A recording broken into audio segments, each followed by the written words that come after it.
Donc bonjour à tous, dans cette capsule vous allez apprendre à identifier une espèce chimique par des tests chimiques. Donc dans la capsule précédente on a vu à identifier une espèce par des tests physiques tels que la masse volumique ou la température de fusion.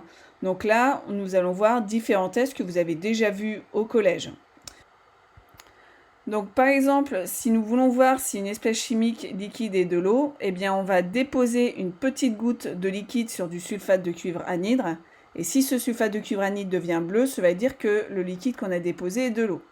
Alors, vous connaissez d'autres tests, donc tels que le dihydrogène, où quand on approche une allumette enflammée près de ce gaz, eh bien, il y a une détonation, ou alors le dioxyde de carbone qui fait troubler l'eau de chaud. Donc, ce sont des expériences que l'on fera en TP. Alors, un autre moyen pour identifier une espèce chimique, c'est la réalisation d'une chromatographie. Alors si on prend un papier spécial que l'on appelle une plaque à chromatographie, on va déposer les différentes espèces sur la ligne de dépôt tracée au préalable au crayon de papier et on va laisser monter un liquide un peu particulier qui s'appelle un éluant. Les espèces chimiques vont migrer, donc ce qui veut dire vont monter à des vitesses différentes sur le papier. Donc on va pouvoir identifier les espèces chimiques. Donc on va faire une double lecture sur cette plaque. Il faut savoir qu'une même espèce chimique monte à une vitesse identique. Donc, par exemple, ici, je peux voir dans une première lecture que le liquide que j'ai déposé en A est composé d'une seule espèce chimique, car il y a une seule tâche.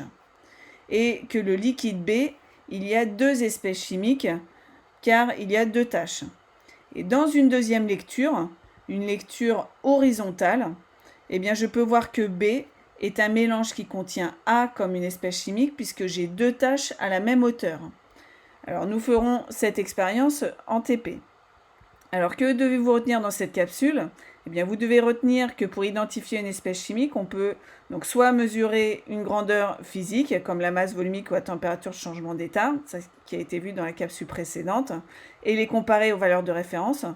Savoir faire des tests chimiques, donc le test de l'eau, d'hydrogène, au dioxyde de carbone, ou soit faire également une chromatographie pour comparer avec d'autres espèces chimiques.